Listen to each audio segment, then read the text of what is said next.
எல்லாரும் எப்பவும் மன நிம்மதியோட எந்த தொந்தரவும் இல்லாம சந்தோஷமா இருக்கணும்ப்பா.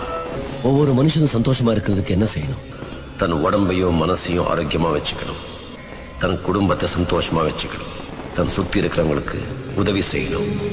உதவி செய்யலைன்னாலும் உபதிரவம் செய்யக்கூடாது. இந்த 3 செய்யறவன் அவனும் சந்தோஷமா இருப்பான், மற்றவங்களாலையும் மதிக்கப்படுவான். நல்லா இருப்போம், நல்லா இருப்போம், எல்லாரும் நல்லா இருப்போம். நல்லா இருப்போம்னு சொன்னிய யாரு?